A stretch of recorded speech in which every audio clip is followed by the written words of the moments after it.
everyone. My name is Julianne Meyer, and I am running the show today. You are watching Own Your Wellness, and I'm excited that you're here. So it has been one of those days where I almost didn't make it on here.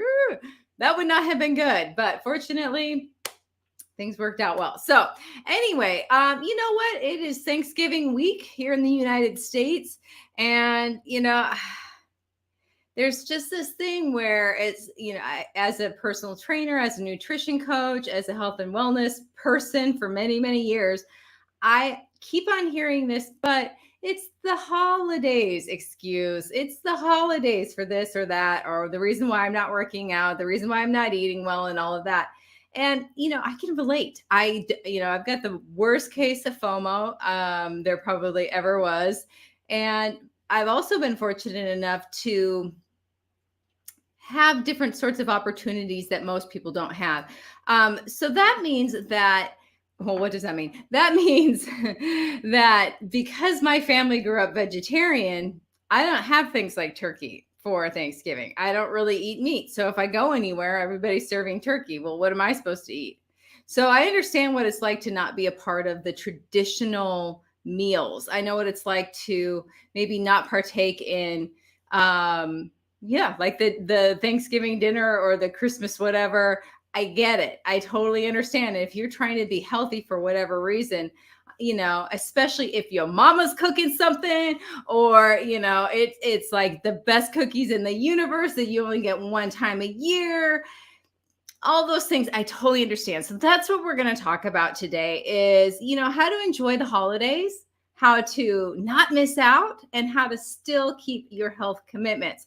So it is that time that, and I just figured that in this particular, before I start yipping and yapping big time, I'm going to do Drew's segment. It is time for Drew's segment. So let's do that first, and then we'll hear me talk, okay?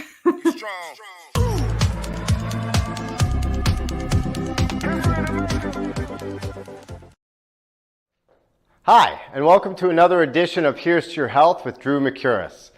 This edition, I would like to talk to you about the holidays. I've been a trainer for a long time, and every year around the time of Halloween, my clients would start using the excuse of, well, Drew, it's the holidays for the next couple months, so if I don't eat well until the end of the year, you'll forgive me. And after a couple of years of that, I decided to put a halt to it. I said, no. Look, if you break down the holidays, right? October 31st is Halloween. New Year's Day is the first of the new year. That's about 60 days. Out of those 60 days, I will not be unreasonable. I will allow you seven days to fall off the wagon and maybe cheat a little bit. And those are Halloween, Thanksgiving, Christmas Eve, Christmas Day, New Year's Eve, New Year's Day, and one holiday party. Other than that, there is no reason for you to eat unhealthy. It is just a very convenient excuse people use for that 2-month period of, well, it's the holidays, when in actuality, the actual days where you have the potential to eat badly because of the holidays are about 7 days. So I started using that advice with my clients, and some other advice I always use is, look, if you are going to be going to your family's house for a party of some sort, even if it's not the holidays, always maybe eat a little something ahead of time, especially if you know where you're going, the healthy options are going to be at a minimum. So that's another tip I would give my clients. And then the thing you have to realize too is that there's always going to be something. There's always going to be something. If it's summertime, it's July 4th weekend, Drew, or it's Memorial Day weekend, I was at a barbecue, it was my kid's birthday. Or some people just in general just blame their kids like they're the ones that are buying the groceries in the house. I've had clients do that before too, and I'm like, you got to be kidding me. They don't buy the groceries, you do. So stop with the excuses. The holidays are a time to definitely indulge a little bit more than the rest of the year. I get that. Again, I'm not unreasonable, and I always say I espouse to about the 80-20 rule, 80% healthy, 20% maybe less healthy, but still try to stay away from non-processed, try to stay away from deep fried, things like that. But definitely enjoy the holidays. You don't want to deprive yourself. So that's my tip for this month. Here's to your health. And I hope you guys have the best holiday season. I will be back next month before Christmas to share some other ideas with you. But enjoy your Thanksgiving and have a great day. That's some words of wisdom right there. And he just like, that's New York coming out in him, like verbal slapping everybody. I can be like that too, so I'm not going to lie. But I just want to touch on a lot of what he said and maybe sort of go into it a little bit more. So here's the thing, like he mentioned, number one is there's always going to be a reason to not keep your commitments. There's always going to be something. There's going to be a birthday party. There's going to be, whatever, 4th of July, Christmas, New Year's, the whole thing. But he has a really good point. Out of all those 2 months, even if you have, say, take 1 day a week where you're eating something unhealthy on that, that's 8 times. That's 8 times. That is still going to be within your 80-20 rule. So, it's kind of like it's a mindset we have to shift instead of, missing out on everything. So here's the thing too, that I always think about is if you became diabetic, it probably would not behoove you to eat the pumpkin pie. It probably wouldn't be a great idea for you to eat those Christmas cookies because you're going to spike your insulin. There's a really good reason not to eat those things, right? But, what about the fact that you're trying to lower your cholesterol and all these things? These should all be in the forefront of your mind. Now, something that I read recently, because you guys know I'm an avid reader, and I've been reading Eat That Frog, I think it's called Eat That Frog by Brian Tracy, and he's talking about how, and he talks about procrastination and how to improve your business and things like that. But it comes back down to how you show up in anything is how you show up in everything. So I'm going to use his technique here and share it with you in case you haven't read that book yet. And it's kind of harsh sounding, but the difference between winners and losers are that losers, and I hate to use that term because I've been there. And let me just admit that I've had this behavior like a lot of the time. So I'm not making any judgments on anyone.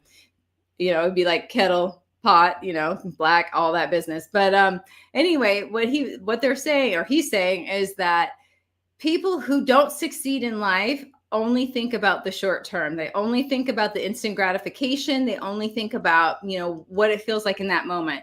But people who are successful in life are the ones that think about the long-term goal.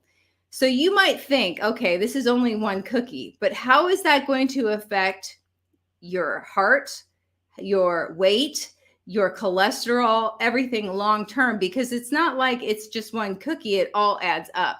So it takes on a different meaning when you think of it long term. Now, I'm saying all this and I'm taking all the fun out of the holidays, right? We can't have that. So I want to touch too on what Drew was saying about, on these like certain, and I hate the term cheat day. I know that's what he was saying, but I like to call it indulge day. And why shouldn't you indulge in your life? I mean, there's certain things that taste bring you back to, certain things that, you're never going to give up. Like for me, I know how bad cheese is for me. And I know that my body doesn't like it. And I know that it's not good for me. Am I ever going to stop eating it? Probably not. It would take a lot for me to stop eating cheese. So I understand, but I'm also very careful and very, precise about the way I do it. So that's kind of what I want you to think about when it comes to holiday eating. So like Thanksgiving, for example, that's one meal. That's not the entire day. It is one meal where you get to go banana boat and just like eat whatever you want and just have so much fun. But the thing is like the more healthy you are, the less you want to overindulge anyway, because your taste buds change and your stomach's not as big and it's just not as much fun. So I want you to think about it in like, instead of it being an entire day of just eating whatever, like, Cocoa Puffs for breakfast. I mean, what does that have to do with Thanksgiving? It has nothing to do with that. So stop using that as your excuse to eat, bust open a can of Coca-Cola and a Snickers bar, for breakfast because it's Thanksgiving. So you can still have your healthy breakfast. You can still have your eggs. You can still have, oatmeal, whatever it is that you choose to eat for your breakfast. And then, eat lightly and know that you're going to be eating this big meal later. Same thing goes for alcohol. Most people don't need to drink alcohol anyway, but it's kind of fun, if you're at a party to have one or two. You do really have to think about how that is going to be affecting your health long term, including your brain. And that's the part that people don't think about when they're indulging in the sugar and the fat and all of these other things, is how is it actually affecting your brain? You know what? I'm not going to ruin it for you and tell you exactly what it does, because some things you can't unknow. That's why I never tell Drew where animals are from that he's eating or how they were treated, because he wants to enjoy his meal, right? So I'm going to be respectful of that. But I just want to say, though, that, pick the meal that you're going to overindulge in. Don't just think, okay, this is an entire day that's gone for naught. And then you need to be careful about the things that you're choosing to eat. So let's say for me, cheese is definitely a trigger food. So I need to be careful about eating that, because I can't just stop as soon as I have like one bite. Yeah, no, it's on and cracking. Like that's when, the cravings kick in and I need to eat this and this and this and that. So just be aware of which foods cause you to eat more unhealthy foods. And it could be anything for you. It could be sugar related. It could even just be like, I don't know, maybe the gravy. It could be anything that makes you get a case of the F-its, that I don't give an F, and go on and eat more and more and more than you probably would have anyway, just because you have turned on that phenomenon of craving. So think about that when you're choosing what you're going to eat for the holidays as well, because if I'm going to use the Pringles like example, is if you one pop you can't stop, then then probably stay away from that particular item of food, because that it's not going to be good for you. But if you are planning on enjoying these things, then enjoy them. It's not going to do your body any good. It's not going to do your psyche any good to feel shame about what it is that you're eating. In fact, you're going to increase the cortisol in your system, which, is not good for you. It also really makes stomach fat. So, these are things that you have to think about. It's like, just if you're going to overindulge, choose when. It's when you don't plan it out and it just happens that starts that shame cycle, that starts that fear cycle. Oh my gosh, am I slipping back into my old ways? All of these things. So I want you to think about that also when you are choosing which days you're going to go out and party, which days you're going to go and eat out and, maybe overindulge in something. And then that's the thing too. It's like, you don't have to do absolutely everything. You could choose alcohol or dessert, for example. It doesn't have to be absolutely everything, because ultimately, if you are trying to enjoy the holidays, it's not about the food and the drink anyway. It's about who you're with. So if you're trying to fill a hole that's inside of you with the food or the alcohol, that's a whole nother game. That's not even, that's not just, I'm missing out on the holidays, because you're not. You are trying to fill something that is missing in your life. And unfortunately, the holidays do tend to bring that out in people. So I want everyone to know that you're not alone.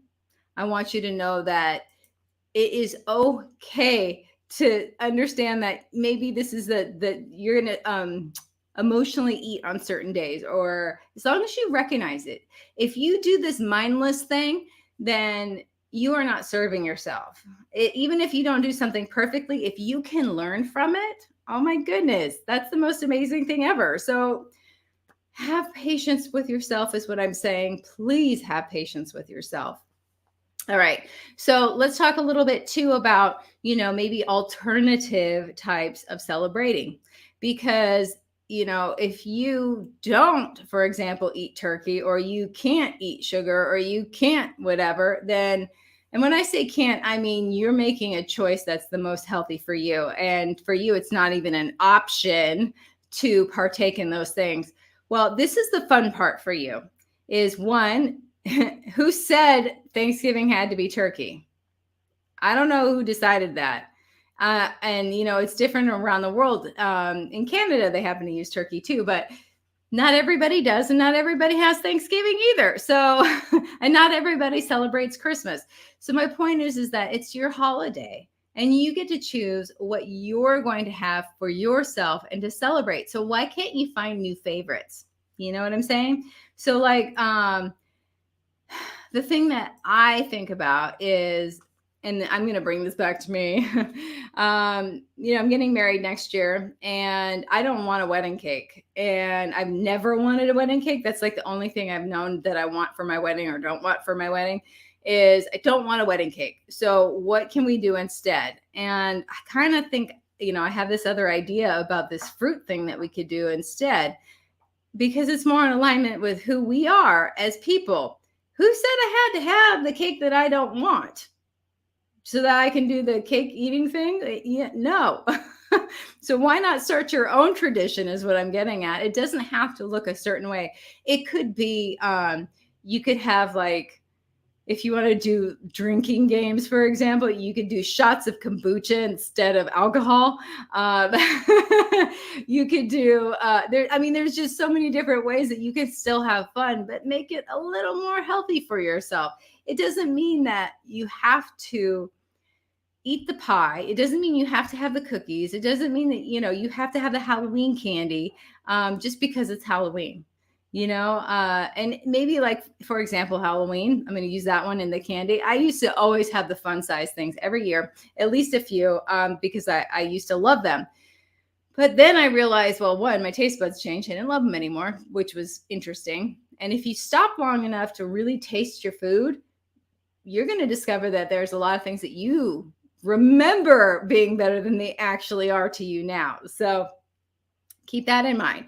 But my point, though, is that instead of maybe having like those little fun size things, now I'll get myself a really high quality piece of chocolate that I truly enjoy. And I just eat it daintily and enjoy my piece of chocolate. And then I've taken a part of the Halloween tradition, but in my own way.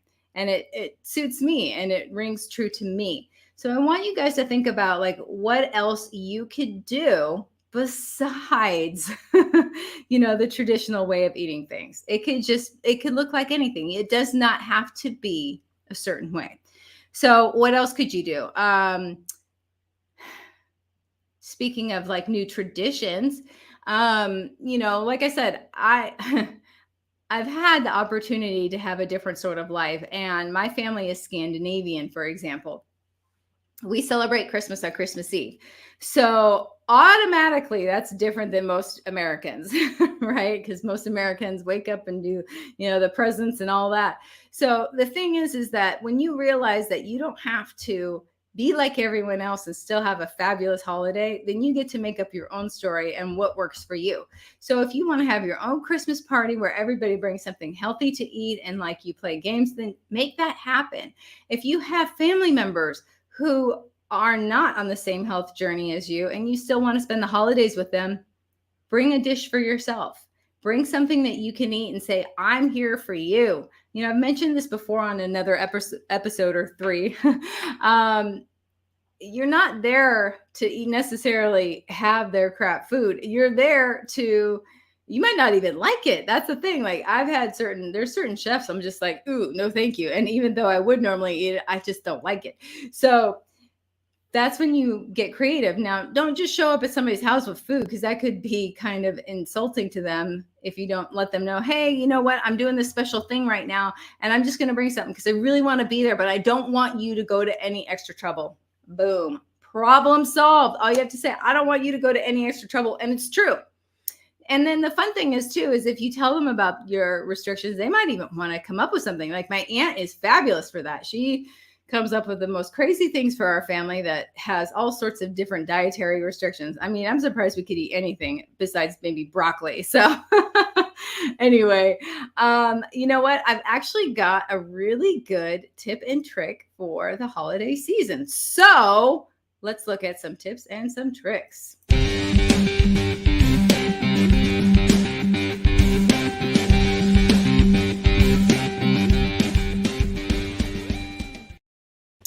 All right, tips and tricks time. Okay, so it is Thanksgiving and now you have leftovers, or you are trying to get some leftovers, something like that. I heard this on the radio.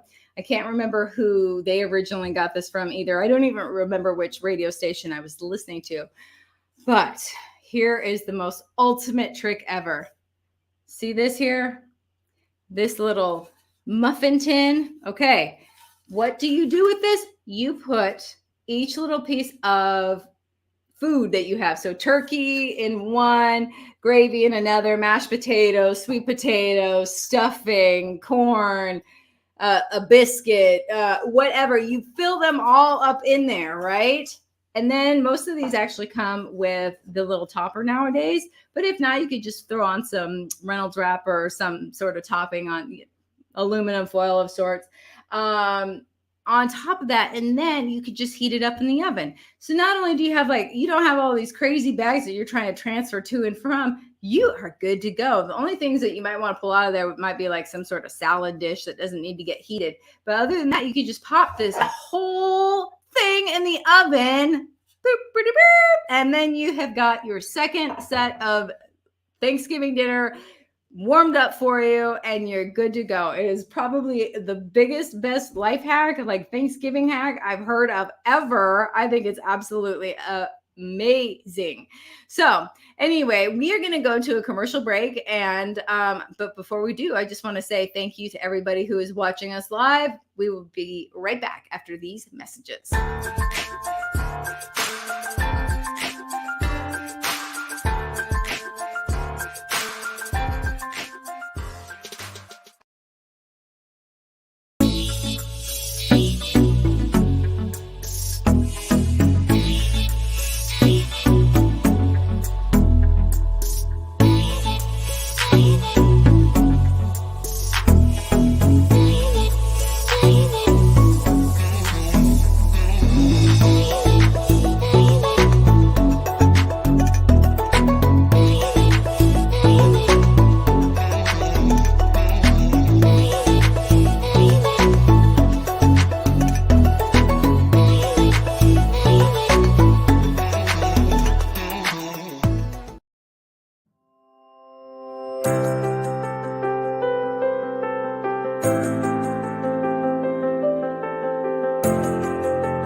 Welcome to E360 TV, the live streaming and on-demand destination for influential voices and enlightened audiences.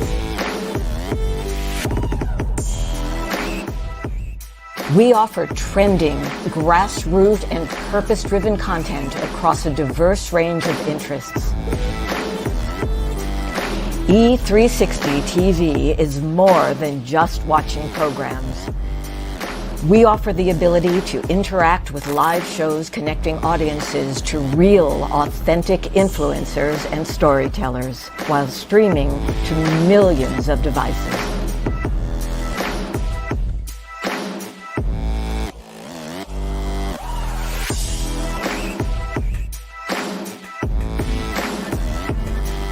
Real experiences. Raw conversations. one destination for it all. E360 TV.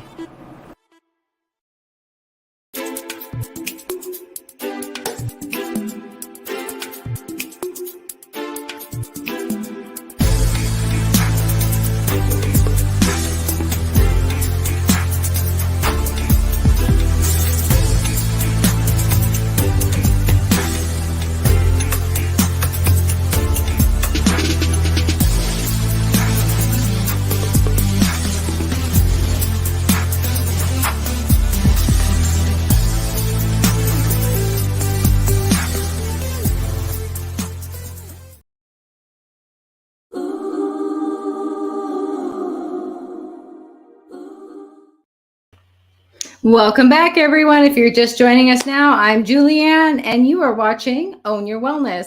And we've been talking about, the holidays and trying to stay healthy during them. And, something that popped up in my brain as the commercials were playing was something that I read recently, or watched, I should say, on Instagram. There are some good things out there. This is on John Assaraf's page, and from The Secret, for those of you who don't know, and he is a brain guy. Anyway, fascinating person.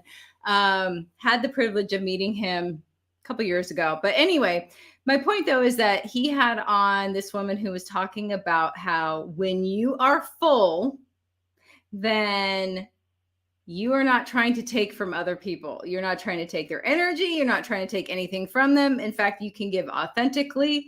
So that made me think about the holidays too, because how often are we so busy trying to be and do everything for everybody else, and yet we're letting ourselves become empty. And we need to make sure that we're refueling our soul and ourselves first, because we can't be there for other people. We can't enjoy even other people as much if we're not taking really good care of ourselves.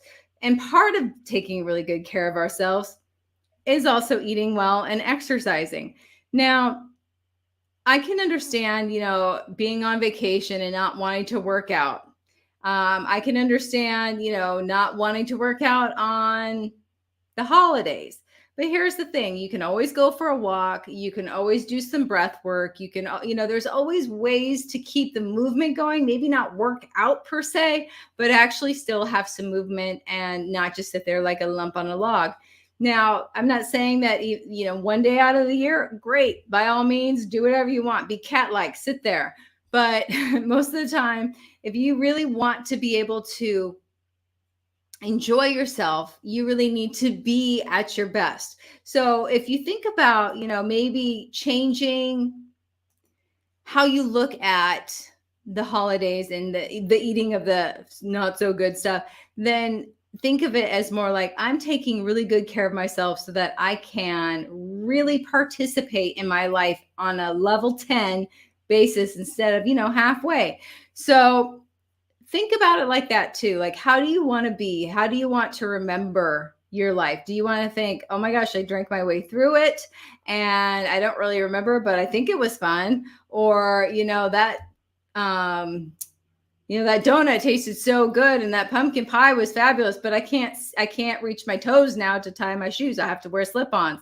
These are things that you got to think about. And, these are dramatic examples, but if you think about it in your health and take your health seriously and treat yourself with the utmost respect, then you know what? You're going to enjoy your life better. And part of treating yourself with the utmost respect is things like eating well. It's kind of like, when you have kids, you want them to do their homework, whether or not they feel like it.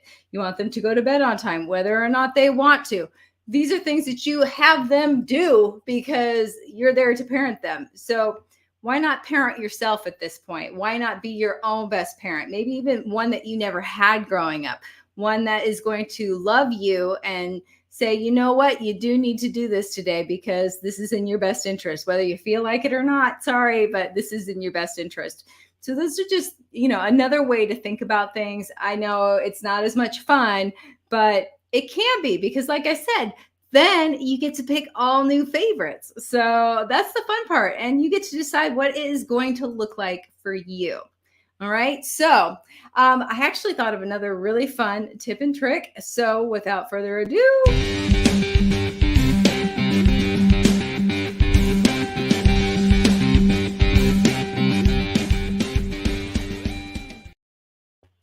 okay, so I'm back again with my other tip and trick with the infamous muffin pan.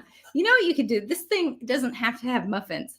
So for those of you who are super busy and you want to try and eat healthy, you could put eggs in here. You can you can either scramble them up in a bowl and pour them into here. And then there's what, 12 servings here. You can put vegetables in there, mushrooms in there, all of that, and you cook it in the oven. And then you have your breakfast for like a week. I used to eat, when I did this on a regular basis, between 2 and 3 a day. And it was perfect. And then I only had to worry about it like once a week because I didn't want to eat eggs every single day. Either that or it's a great little snack too. So those are a couple things that you could think about besides muffins and cupcakes and things that can go in there, and even Thanksgiving dinner, right? So anyway, I think it's time to ask me some questions.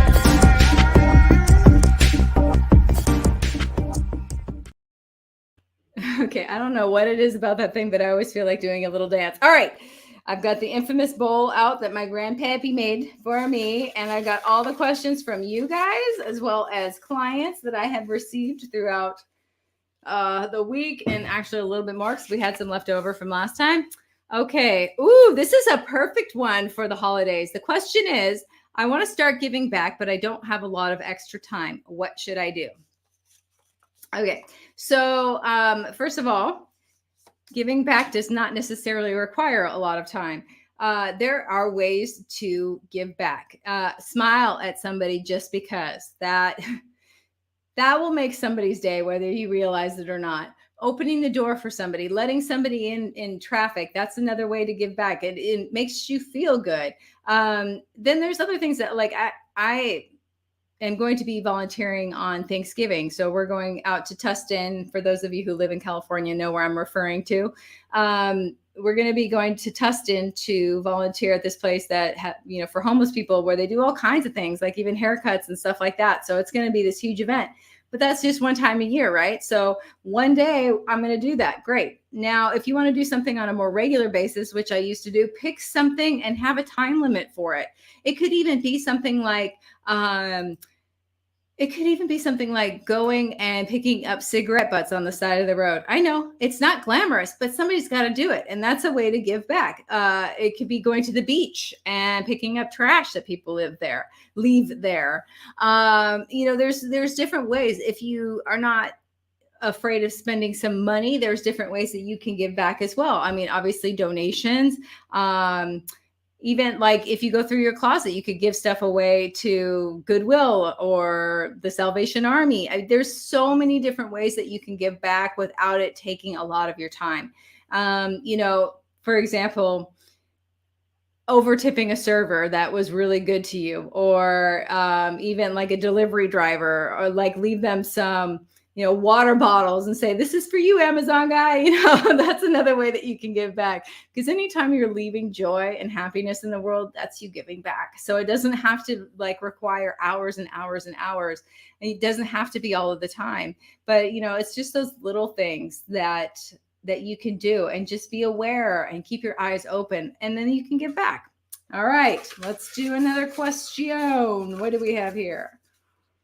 Interesting. All right. Oh, this is an interesting question. All right. What are some good sources of fiber? I love this question because it is an epidemic that people do not get enough fiber. And I know it sounds funny because all this, media talks about protein, but really what you need is fiber, because it doesn't matter how much protein you eat if nothing's moving out of your darn body, right? So what are some good sources of fiber?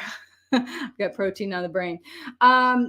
There's ground flaxseed. You could do that. That's always a good one. Or even a tablespoon of psyllium husk in glass of warm water right before bed is a good one. Make sure you're drinking plenty of water no matter what, especially if you're going to be increasing your fiber intake. Then there's oatmeal. Oatmeal's a fabulous fiber source. There's wheat bran flakes. Like the cereals that you can get Fiber One, that has a little bit of sugar in it. And anything that's processed obviously isn't necessarily going to be the best. But the other thing too that people always forget about are beans and veggies. What about beans and veggies? Those all have fiber in them.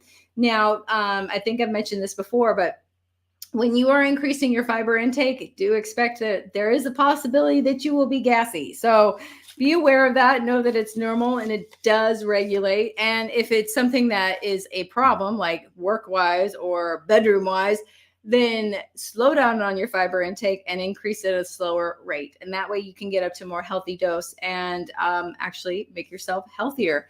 Because, I always think about this. If it's not going through you, what you've eaten is literally rotting in your body. So you want that stuff to be moving. I was going to say the S word, but that's not appropriate. Anyway, okay, let's bring out another question. Another question from the bowl. Okay. Oh, I like this question. What's the difference between vegan and vegetarian, and why would anyone want to eat that way? Okay. So the difference between vegan and vegetarian. Vegan is a lot more strict than vegetarian. Vegetarian means that they don't eat animals. And as my dad would so lovingly say, I don't eat anything that takes a crap. That's a good way to tell what vegetarianism is that you don't eat anything that takes a crap.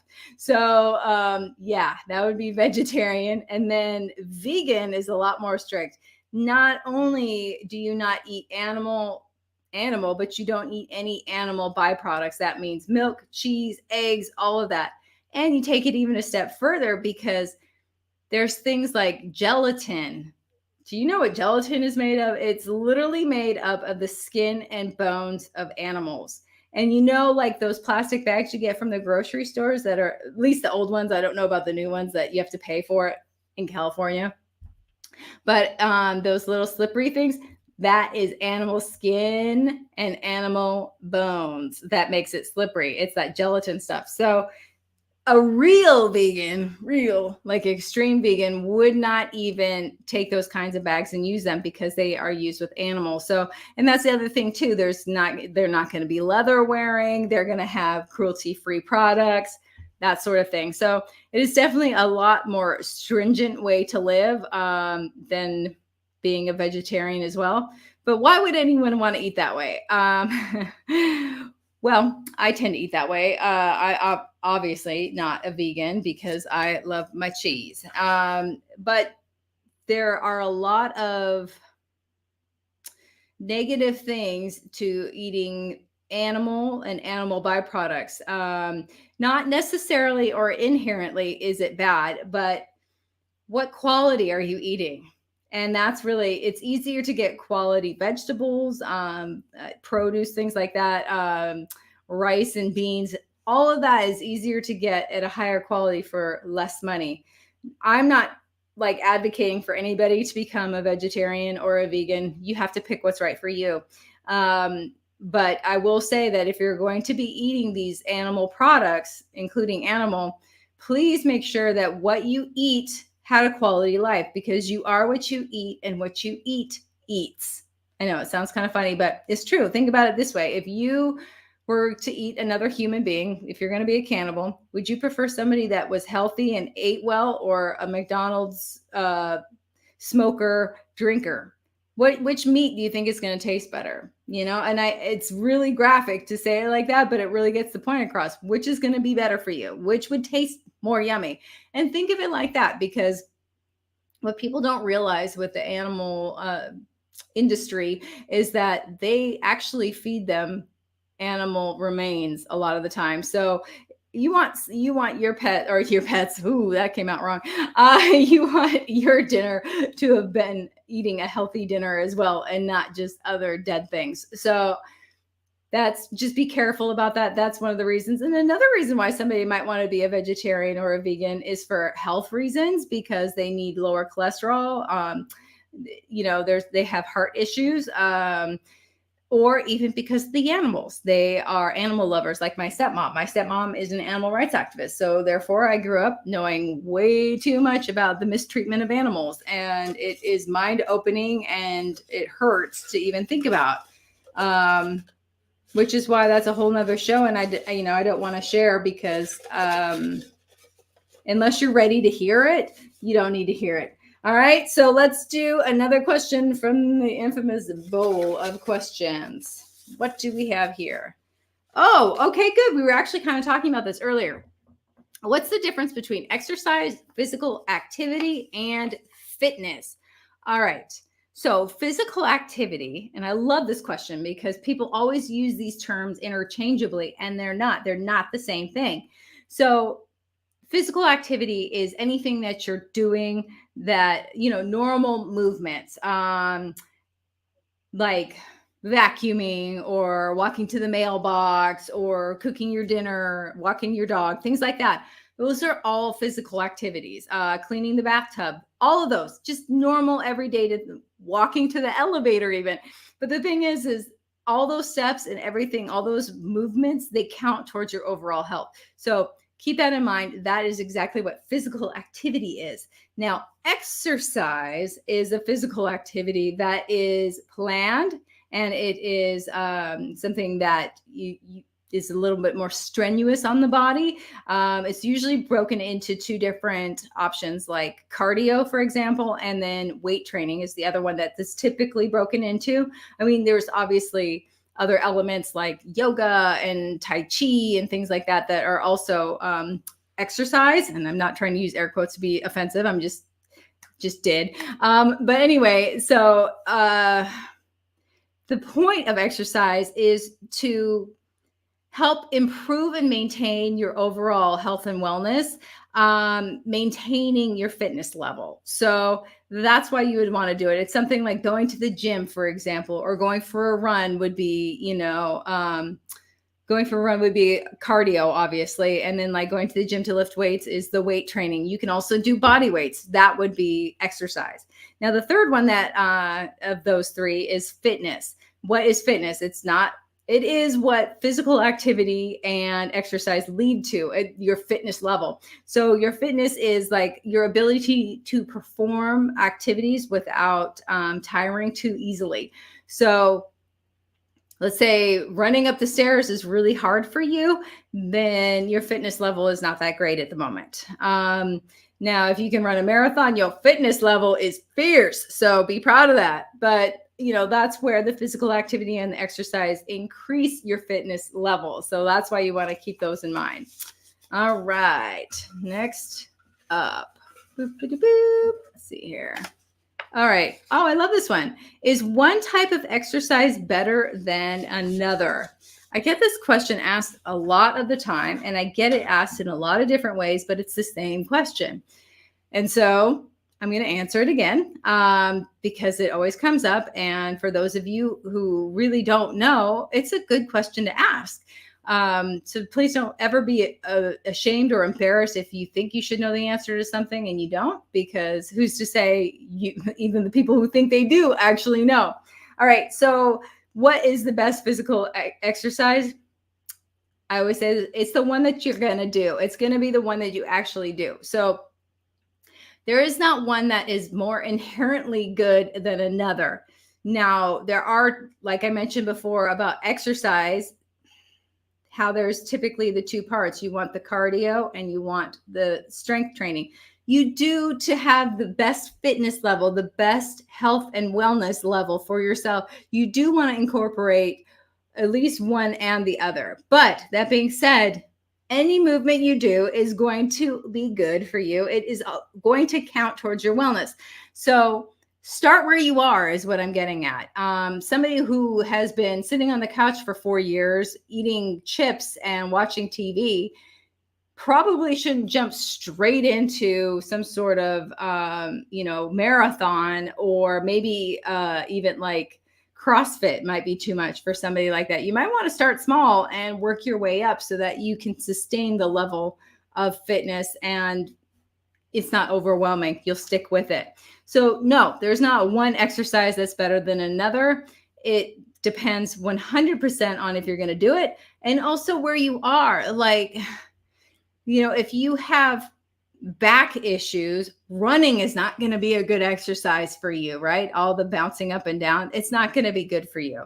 If you have bad knees, running also is not going to be good for you. But you understand what I'm saying. You might want to jump on a trampoline. Not everything has to be like full on, I feel like I'm going to die and barf at the end of the routine. Like, that's not necessary. So you don't have to go 100% hard all of the time to get the benefits. All right. Oh, here we go. Yeah. Speaking of benefits, what are some the not so obvious benefits of exercising? I love this question. So, I mean, obviously the health and wellness, duh. But here's some things that you probably don't even realize is that it actually strengthens your bones. So that is something, an added bonus that you get to enjoy from exercise, especially the weight training. It doesn't have to be super heavy, ladies.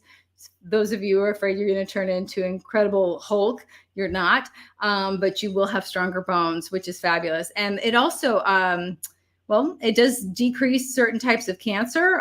It's a mood booster. Think about it. You release those endorphins. All of a sudden you're happier. Plus you're doing something for yourself.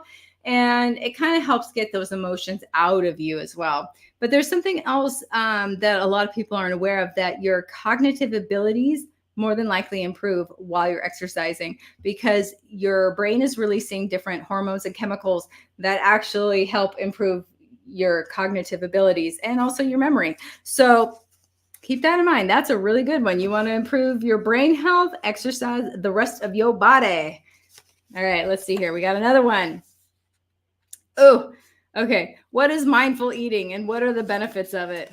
That's a loaded question. All right. So mindful eating. I know we hear about mindful this, be mindful, be present, and it can be like, oh my gosh, please stop. But mindful eating is when you're actually tasting your food and chewing it properly. You're not watching TV. You're not reading a book.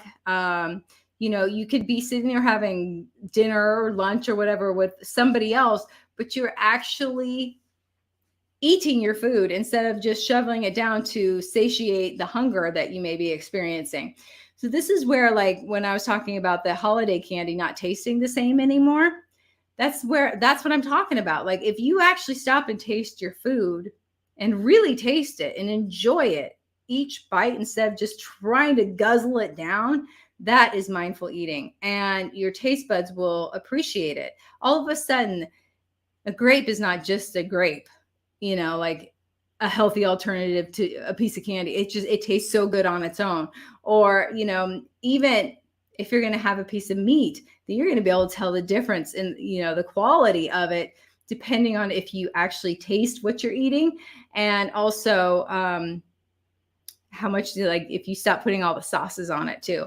So mindful eating is really just paying attention and putting your focus on eating. It sounds really silly or like it's easy to do, but it takes practice. It genuinely takes practice to actually sit there and think about your food while you're doing it. How many times, have you sat there in the car even and missed your exit because you were thinking about something else? That's not very mindful, is it? So it's the same idea. Your brain's going to start racing off if you let it. But if you just stop and pay attention, then yeah, you're gonna enjoy your food more. You're gonna be full sooner, and actually you'll feel better as well because you're actually chewing your food too. But those are some of the benefits. But also, one of the really great benefits is that it slows you down when you stop being a human doing and start being a human being again. But there are countless benefits. Like I said, if you're actually going to chew your food, then your stomach and your intestines don't have to do as much work to eliminate and distribute the food because you've already broken it up in your mouth. You're going to eat less. So if you are trying to lose weight, for example, if you are mindful of what you're eating and paying attention, then that is going to be a benefit to you. And also, after saying that, I just realized too, a part of mindful eating is really choosing what you're going to eat, not just, okay, I'm hungry, let me go grab something. That's when we kind of get off track of what we plan on eating. And, if we don't plan, we plan to fail. That saying, right? All right. So anyway, I'm going to do one more question, I think, and then we'll see. All right. Oh, I love this question. All right. What are some meat alternative sources of protein? So first, before I answer that, I've talked about this a couple times, but I really want people to understand that it's not protein that your body needs. What your body needs is amino acids, and amino acids are broken down from protein. So you can also get amino acids from other things. It doesn't have to be meat. Now, there's all these studies that say like cooking your meat ruins the protein. And then there's other studies that say it doesn't. So I don't honestly know really. But I just think about the more you overdo it, the more you cook something, the less, fresh it's going to be, the less alive it's going to be. So yeah, that makes the most sense to me. But anyway, what are some alternate sources of protein? Well, there's always beans and lentils. Those are phenomenal sources of protein. Then there's cottage cheese. Cottage cheese is a really good one. There's chia seeds. You can make chia seed pudding out of that. What else? Tofu. I know it's not everybody's favorite, but there are some secrets to tofu that, like, if you squeeze the water out first before you cook it, like put a plate on top of it, it will taste so much better and less rubbery and gross. Something else too is like soybeans or like edamame. For those of you who aren't familiar, those are delicious. And just so you know, because this actually happened to somebody I know, don't eat the shell when you're eating the edamame. Just eat the beans that are inside. Hand to goodness, that actually happened to somebody I know. He ate the whole thing. He's like, I don't know why you like these things so much. But anyway, that's going to be it for the Ask Julianne segment, because it is time for us to wrap up for the day. I just want to say, for those of you that are celebrating Thanksgiving here in the United States, happy Thanksgiving. And for those of you in Canada who celebrated in October, I hope it was fabulous. I know I used to love my October Thanksgiving there. It was so much fun. And then, just so that you guys know, because it's American Thanksgiving, I am not going to be doing a live show on Thanksgiving, but I am replaying one of my favorite episodes with Raj Kedden from London, England. And he's going to be, it was a great conversation. We were talking about, health and wellness, and especially when it comes to our relationships with others. All right. So thank you so much for joining me today. And I will be back next week on Monday. And until then, enjoy the rest of your week. And as I mentioned before, if you celebrate Thanksgiving, enjoy it. And if you don't, just enjoy yourself anyway. Have a fun holiday, everyone.